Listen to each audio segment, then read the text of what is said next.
One of the more honoring but difficult parts of this profession is walking alongside of people who are sick, especially those who are hospitalized, those who end up finding themselves in some form of long-term care. Because in the midst of these conversations, we talk about how are you doing, what's the future look like, how are you feeling in the moment, what's bothering you, all of those questions come up. And yet there's this unspoken stressor in the middle of these situations, because I know you felt it and I felt it, no matter what our situation might be. And the unspoken stressor is, in the back of our minds, both for our loved ones and if we are the ones who are being cared for, beyond just when am I going to feel better, when is this going to get fixed, what is my life going to look like after I'm done,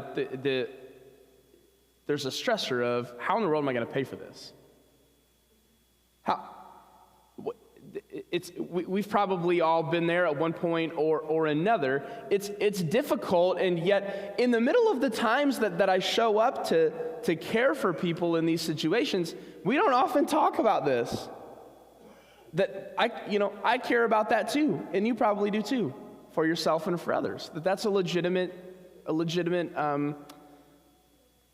piece of our lives that gives us significant amounts of anxiety. Many of us, even when we're not in the situation, prepare financially as if we expect that situation to come. Whether it's in retirement, whether it's a car accident, we don't know. We never know when it's going to come. And among everything else, it's impossibly expensive. But there are people, individuals, and groups and organizations that are seeking to provide aid when this happens. I remember, many of you might remember, my son's first year of life, he was hospitalized 3 times, overnight, multiple times. And we were okay, luckily. We had prepared ourselves well. But the United Methodist Foundation came alongside of our family and offered us financial assistance for that scenario. That we could have it covered, and yet we would have to sacrifice some aspect of our future. And they stepped in and said, we want to help fill that void for you. And I heard a story of a church in Texas that covered medical debt of those in their community for $8 million. $8 million of medical debt covered by this church. And a little bit closer to home, in the United Methodist Church, a church in Tennessee did what made sense to them in their community and in their context. And leaders in their church got to thinking, you know what else provides stress on families is providing for their kids. And the cost of food in the world, and say, what can we do about this? And what they decided to do is they decided to cover over 200 students' lunch debt at their local school district, over 200. And it turned into an annual tradition that they just cover it. Coming even more close to home, for us, this looks like we have students in our local school district who we want to provide supplies for that last them for the entire year, theoretically. And so we provide for them. It's a need, and we provide. And do you know, different approaches, all of these things, to lunch debt and to medical debt, and to recognizing the cost of going out and buying a backpack, a binder, books, notebooks, pencils, pens, it adds up. Recognizing those things and stepping in. But do you know what unites them? There are no questions asked here. No questions asked. There's a need, and we fill it. There's a need, and it's filled. There's debt, and it's filled. These churches that go about doing this, you know what they did to the school who approached the school district? They said, send us the lunch bills. We want to pay them. What they didn't do is, can we take a look at the tax bracket of all of these kids that are in lunch debt, and let's pay the ones that are in a certain tax bracket? They paid it. The church who paid $8 million just received notice from people who needed it. They tallied it up, and they paid it. A need was seen, and it was filled without all of the prerequisites. No questions asked. This is a rare kind of generosity. A rare and radical kind of generosity. Because if you're like me, you want to give and you want to help, but it doesn't take long before the questions start to creep up. I want to give and I want to help, but is this person really taking care of themselves? Are they really doing the best that they can to make sure that they're also helping themselves, not just relying on people like me? If somebody needs a place to stay and I provide for them a place to stay, are they just going to turn around and have the same problem as soon as this week-long stay is over that we provided for? And so we start to put parameters around how we can give and how we can sacrifice. And the reality is we do this for two reasons. One, because I'm looking for an excuse as to why I don't have to give, or as to why I shouldn't sacrifice.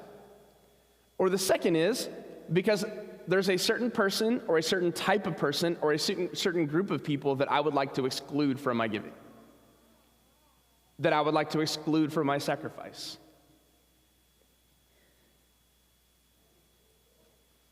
And we ignore the reality that in our world there is enough of everything for everyone. The problem is disbursement, is access. Because from the beginning of time, humans have always struggled to share. We struggle with it from day one. We struggle to share. Share anything and everything. It's actually one of the reasons, because of limited access, it's one of the reasons why food and culture are intertwined. Because food is such a makeup of what our culture is like. Why? Because it's the primary thing we need when we make money. We use it to primarily survive. We need food for survival, and how we do that in our culture is going to be naturally intertwined with what's around us. And so food is central to our culture, and it's been that way in all cultures for all times.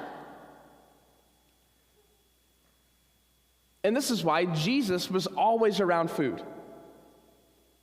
Jesus was always around it, whether it was a food metaphor or sharing food with people. He was around food constantly because he recognized, in order for my message to reach the people, I've got to get to the center of the people, which meant food being at the middle of it all.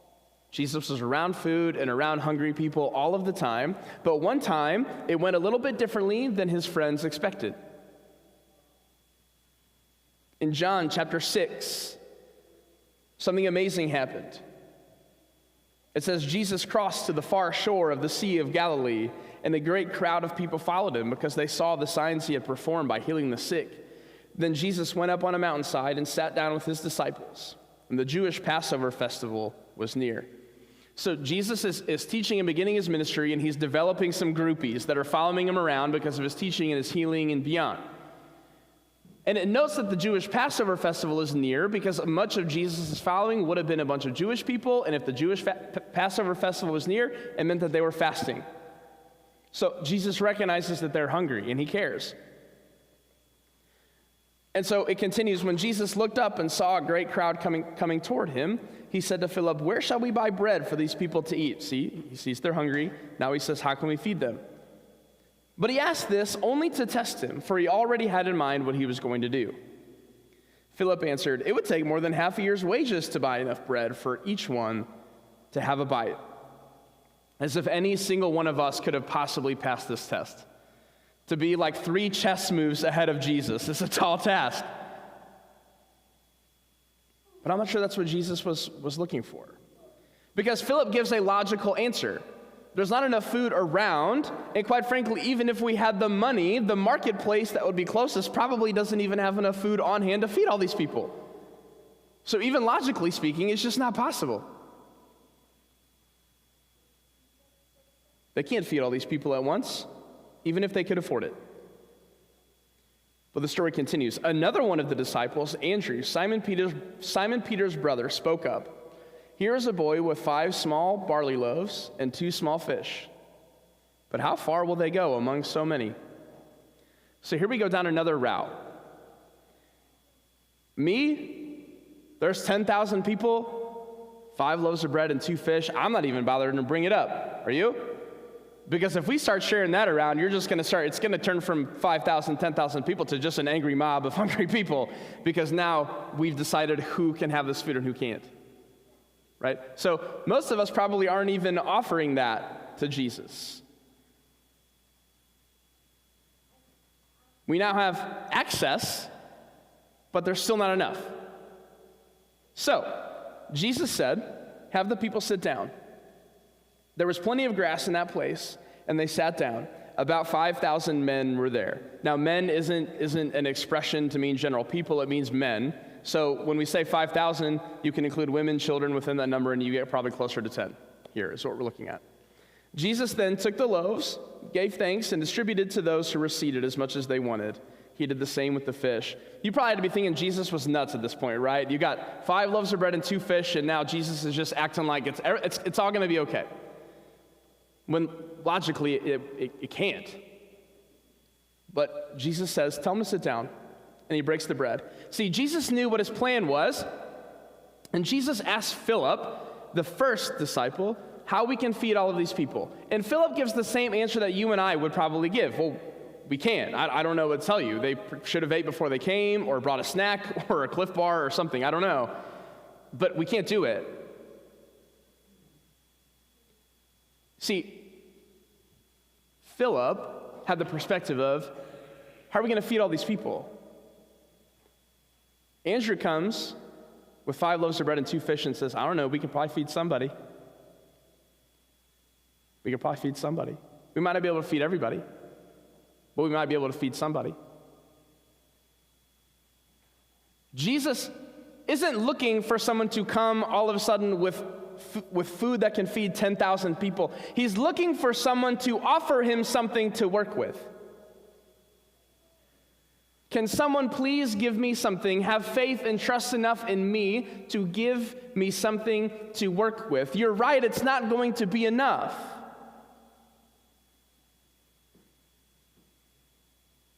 Andrew wasn't sure how it was going to help, but he still offered what he had. He still took what he had found and offered it to Jesus, trusting that Jesus knew what he was doing. Jesus was looking for someone who was willing to offer what they had, even if they recognized that it wasn't enough to solve the problem. And then it continues, when they all had enough to eat, he said to the disciples, gather the pieces that are left over, let nothing be wasted. So they gathered them and filled 12 baskets with the pieces of the 5 barley loaves left over by those who had eaten. So last week, if you were here, you remember we talked about how much food we waste as Americans on average. It's a lot. But the irony can't be lost on me here, that Jesus literally made this food appear out of nowhere, and now he's concerned about gathering the leftovers. Why? Right? If he can just make a meal for 10,000 people out of 5 loaves and 2 fish, why is he like, gather the leftovers? Who cares what happens to the leftovers? And yet, Jesus is concerned about stewarding what's been given properly. But not only was there enough, but everyone was completely stuffed. Did you catch it when it said everyone ate until they didn't want to anymore? They ate as much as they wanted. They started with 5 small loaves of bread and 2 small fish, some around 10,000 people to feed, and in the hands of Jesus it multiplied, and there was more than enough. But how did it start? It started with a small boy. Who knows what he was doing there? He might have been selling this stuff to some hungry people. Started with a little boy. And Andrew having the faith to say, this might not be enough for everybody, but at the feet of Jesus, it turns into something more than what I've got.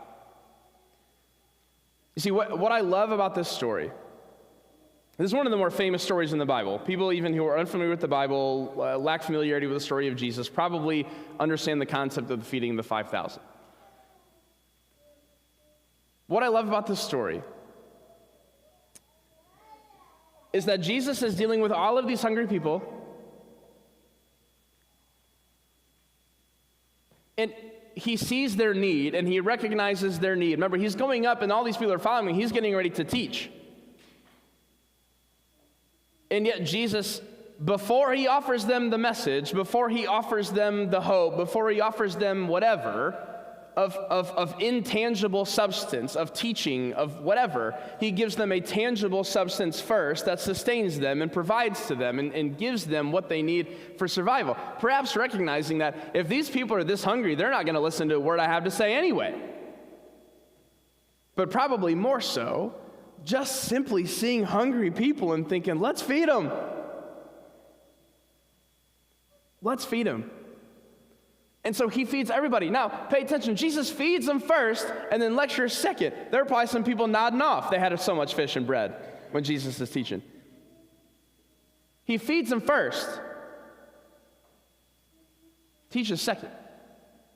He didn't make them finish the lecture so that way they could turn in their ticket to get the meal. It's grace first. It's giving first. Tangible first, and intangible afterward. You see, among all of these people, the 10,000 people, undoubtedly there are people there who were just amazed at Jesus healing people, amazed at his teaching. We're seeing his teaching as revolutionary hope for themselves, as poor and destitute and struggling.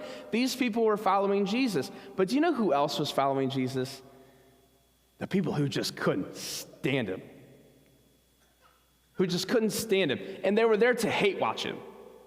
And if you don't know what I mean by hate watching is like what the rest of America was doing to the Chiefs during the Super Bowl. Right? They just ate up that blowout. They loved it. Why? Because they're sick and tired of their success. Because they fear them. And people were the same to Jesus. I don't like Jesus, I don't support Jesus, but goodness gracious, I can't stop watching because I'm feeding off of my frustration and anger with what he's doing. You know what I mean? These people were there too. You know what Jesus did to them? He fed them. He fed them. Probably the people who turned him in and hung him on a cross. He fed them.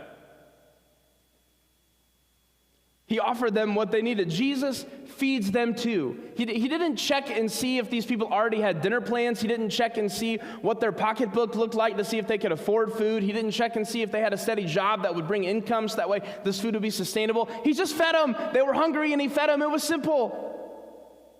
They had a need and Jesus filled it. Whether they admired Jesus or hated Jesus, it didn't matter. They were hungry. And Jesus gave them something to eat. And there was more than enough for everybody. You see, you and me, we are happy to give lots of things away. We give away our thoughts and prayers. We give away our words. We give away our hopes. We'll give all of it away. Freely and openly. Maybe even pat ourselves on the back. But do you know what happens after that? The second it begins to cost us something, we start to put parameters up. We will share thoughts and prayers and grace and hope and words around almost anything. But the second it begins to actually cost us something, the second it begins to actually require our own sacrifice, the yeah buts begin to show up. Yeah, they're hungry, but. Yeah, they need, but. We think things like, well, you know, we can't possibly provide for everyone. That's the thought of Philip, right? We can't possibly provide for everyone, so let's just hold on to what we got, let them go hungry, and we'll carry on. We can't possibly provide for everyone. And yet Andrew took a different approach. Because Andrew knew he can do simple math. 5 loaves, 2 fish, 10,000 people, probably not enough. What did he do, though? He knew what he didn't have. He knew what he had was not enough. And yet he took it and he offered it to Jesus. You see, we may take the attitude that we can't possibly take care of everyone. We can't possibly help everybody. We can't possibly do this for all. This is not sustainable. And you know what? You are 10,000% correct. You can't feed everybody. You can't provide for everybody. But you know what we can do? We can provide for the one in front of us. We might not be able to feed everyone, but we can feed one. We can't reach everyone. There isn't enough to go around, and so we think we have to be careful with it. And instead of taking the attitude of, no, I can't feed everyone, but you know who I can feed? The one in front of me. I can take my 5 loaves and 2 fish and offer it up and let it feed whoever it's going to feed and trust that Jesus is going to take care of the rest. Because this is the exact challenge of Jesus. It's such a logical approach. It's such a logical approach to limit our giving and limit the sharing of our resources based on worthiness. It's absolutely logical, isn't it? There are limited resources. I'm not going to share those resources with people who will waste them. Logical. But Jesus offers us something different. This is the exact challenge of Jesus. See, we limit who benefits from our love and our grace and our giving and our sacrifice based on not only who deserves it, but simply based on who we think deserves it.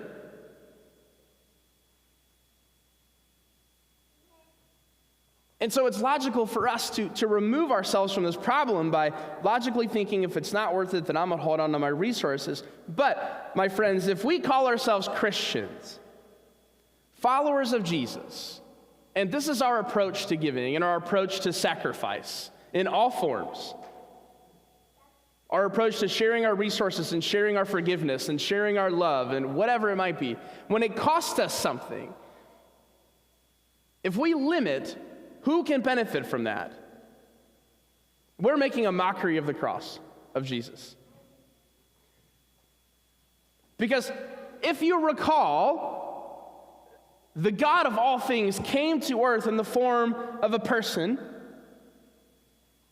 did things like this, taught people, loved people, fed people, died an excruciating death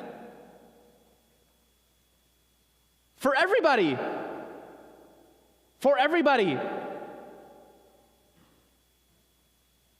The sacrifice that he offered is greater than any sacrifice that we could offer, and yet we withhold. But Jesus died even for those that he knew would reject his love anyway. So if we think we can't share resources or share things or share love or share forgiveness with people who will stomp all over it, then we need to take a look at the cross of Jesus and remind ourselves that Jesus did something totally different. He gave and gave and gave and gave and gave and sacrificed and didn't care what we do with it. If we rejected it, that's on us. His job was to give. His job was to share. His job was to love, and he did. You see, Jesus isn't just about this hippy-dippy kind of love that's theoretical or just spoken. It's a real sacrifice. Not just magic powers that take food and multiply. Why didn't he do that all the time? I don't know. But then when it came down to it, real blood, real pain, real death, sacrificed that you might know love, even if you rejected it. A real love that Jesus offers us that sacrifices so that others benefit, whether they take advantage of the benefit or not.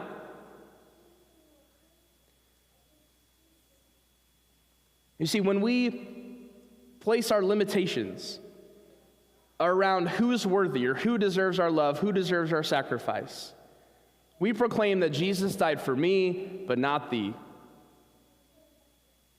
We live a gospel that says Christ died for me, but not for thee. God is willing to sacrifice and forgive me, You, not quite as much.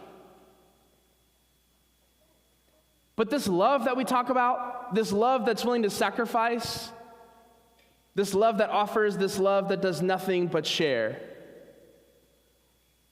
is not just an idea, but it lives on the inside of you. This is not some uncapturable, unattainable, impossible type of love and sacrifice. This love is given to you and offered to you that you might turn around and share it with the world and be willing to sacrifice to great lengths so that others might have enough. Living a life recognizing that there is more than enough for everyone. Because Jesus reminds us that sacrificing for some isn't the hope of the gospel. Sacrificing for all, without restrictions, is living out the crucifixion and the resurrection of Jesus. And church, that power lives within you. By the promise of God, it's there. May we be a people sacrificing for others, knowing there's always more than enough for everyone. You know, it's one of the things that I